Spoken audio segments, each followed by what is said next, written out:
Assalamualaikum warahmatullahi wabarakatuh.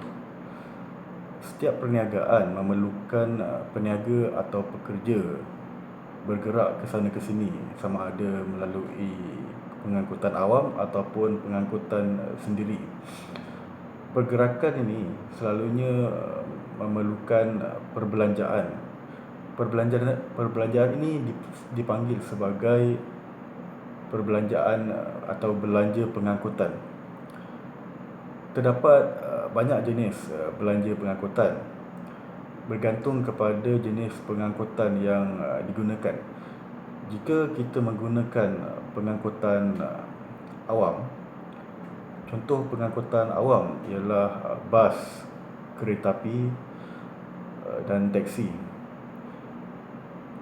Bila kita membayar bas, teksi atau kereta api, kita semestinya akan menerima apa yang dipanggil sebagai resit, iaitu bukti bayaran.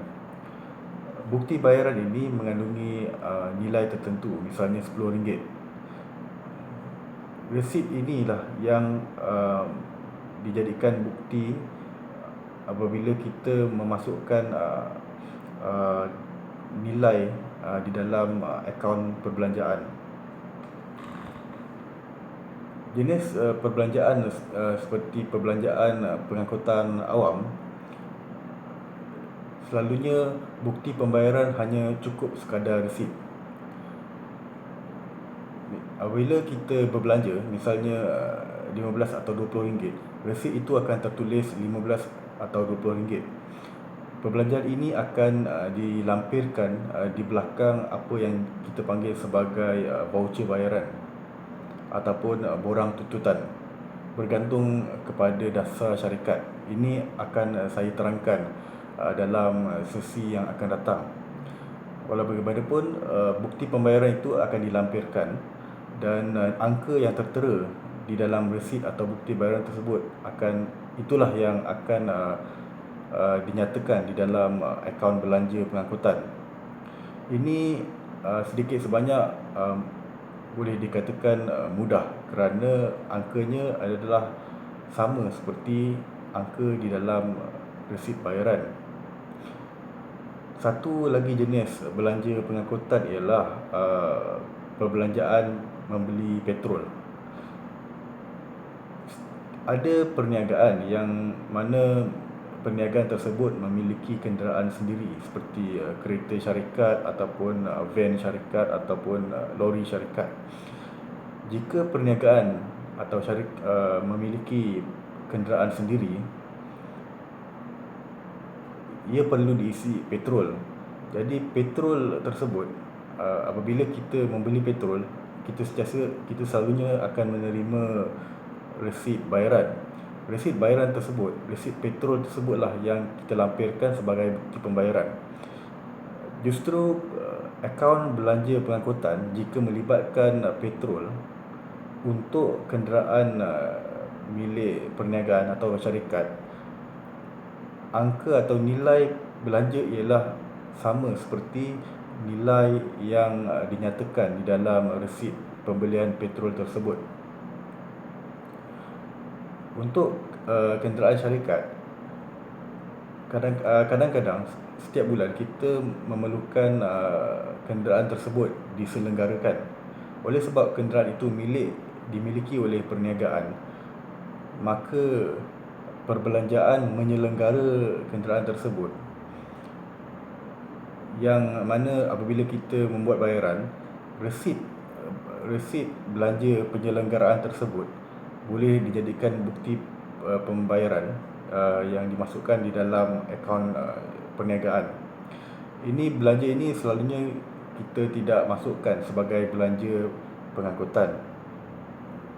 Belanja penyelenggaraan kenderaan milik perniagaan selalunya diasingkan dan dimasukkan di dalam akaun yang selalunya kita panggil sebagai belanja penyelenggaraan atau belanja penyelenggaraan kenderaan. Tetapi terdapat satu lagi bentuk perbelanjaan yang melibatkan pengangkutan, iaitu yang kita panggil sebagai, dalam bahasa Inggerisnya ialah mileage.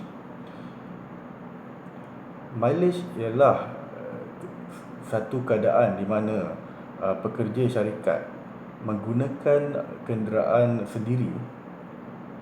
Kenderaan ini bukan kenderaan milik syarikat atau perniagaan, tetapi pekerja menggunakan kenderaan sendiri untuk tujuan perniagaan. Misalnya, seorang pekerja pemasaran atau penjualan untuk melakukan kerja-kerja pemasaran atau jualan tersebut menggunakan kenderaan sendiri, bergerak ke sana sini, dan petrolnya diisi oleh diri sendiri. Siapakah yang akan membayar semua kos tersebut? Oleh sebab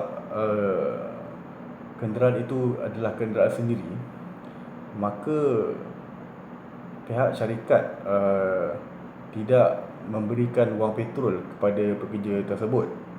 Boleh juga jika pihak syarikat atau perniagaan ingin membayar petrol untuk kenderaan persendirian tersebut. Walau bagaimanapun, kita perlu ingat bahawa penggunaan kenderaan sendiri untuk tujuan syarikat, kos yang terlibat tidak terhad kepada belanja petrol. Kerana di samping mengisi petrol, apabila kenderaan sendiri itu bergerak, tayar telah haus kerana bergerak. Begitu juga dengan minyak hitam dan barang-barang lain yang terdapat di dalam kenderaan tersebut. Jadi apabila kenderaan itu bergerak, maka ia akan dihauskan dan melibatkan kos. Jika sebahagian besar waktu kenderaan tersebut digunakan untuk perniagaan dan tayarnya haus, maka sepatutnya pihak syarikatlah atau pihak perniagaanlah yang membayar kos untuk menukar tayar atau menyelenggara kenderaan tersebut. Jadi bagaimanakah caranya untuk pihak pekerja mendapatkan tuntutan bagi kos-kos yang seperti ini? Adakah jika pekerja menghantar kenderaan ke bengkel untuk tujuan penyelenggaraan, resit yang didapati daripada bengkel boleh dituntut daripada syarikat sebagai belanja penyelenggaraan? Tidak dinafikan jikalau terdapat persetujuan antara tauqi atau pemilik perniagaan dengan pekerja, di mana jika perniagaan sudah dapat memastikan bahawa kenderaan itu memang digunakan sepenuhnya untuk tujuan syarikat walaupun milik sendiri, maka boleh dibuat satu perjanjian di mana pihak perniagaan membayar kos penyelenggaraan dan semua kos-kos petrol kenderaan milik peribadi tersebut. Tetapi ini tidak praktikal kerana kenderaan sendiri juga sebenarnya digunakan untuk tujuan peribadi kerana ia milik sendiri. Misalnya jika pada waktu bekerja, kenderaan tersebut memanglah digunakan untuk tujuan kerja, tetapi selepas waktu kerja, kenderaan tersebut pastilah dibawa balik dan digunakan bagi tujuan peribadi. Maka ini agak sukar untuk dipisahkan. Jadi bagaimanakah caranya untuk pekerja menuntut kos-kos ini jikalau sedemikian? Ini ialah sesuatu keadaan yang mana kita selalunya menggunakan apa yang dipanggil sebagai mileage, seperti yang saya katakan tadi. Mileage dituntut oleh pekerja dengan menggunakan satu borang yang kita panggil sebagai borang tuntutan mileage.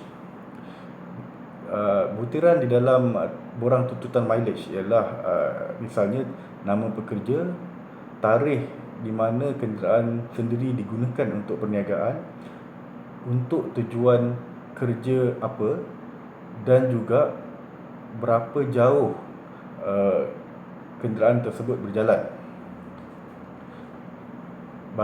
Selalunya belanja mileage ini dikira berdasarkan kilometer dan dikalikan atau didarabkan dengan ringgit. Misalnya dalam keadaan sekarang selalunya antara 1 kilometer ialah antara 70 sen ke 90 sen, bergantung kepada dasar syarikat. Mungkin sebenarnya kos penggunaan petrol bagi 1 kilometer mungkin 40 sen lebih, 40 sen. Tetapi kita tuntut sebanyak 70 sen. Jadi 20 ke 30 sen sebenarnya bukan untuk petrol, tetapi sebenarnya adalah tuntutan kerana kita menghauskan, kerana menggunakan kenderaan sendiri.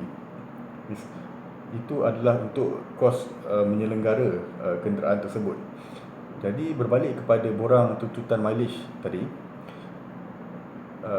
setiap kilometer akan didarabkan dengan kos per kilometer mileage. Jikalau misalnya untuk tujuan kerja, pekerja menggunakan kereta sejauh 100 km, maka 100 km didarabkan dengan misalnya 70 sen. Jadi jumlah tuntutan mileage ialah RM70. Di dalam borang mileage boleh selalunya dibuat seperti berikut. Jikalau dalam satu bulan kita tuntut mileage setiap bulan, jadi pada setiap bulan pekerja akan menghantar borang mileage, di mana di dalam borang tersebut terdapat mungkin 20 ke 30 tuntutan yang berbeza. Jadi semua penggunaan kereta sendiri selama sebulan dikumpulkan, dinyatakan satu demi satu dengan kilometernya, tujuannya dan tarikhnya, dan didarabkan dengan 70 sen. Jadi jumlahnya itulah yang mana perniagaan perlu bayar kepada pekerja. Dan jumlah bayaran tersebutlah yang kita panggil sebagai bayaran mileage. Dan bayaran mileage tersebut dimasukkan di dalam akaun perbelanjaan. Jadi di samping biasanya kita menggunakan resit sebagai asas untuk belanja perjalanan, terdapat juga satu perbelanjaan yang sedikit complicated, iaitu perbelanjaan melibatkan mileage, yang kita memerlukan borang mileage.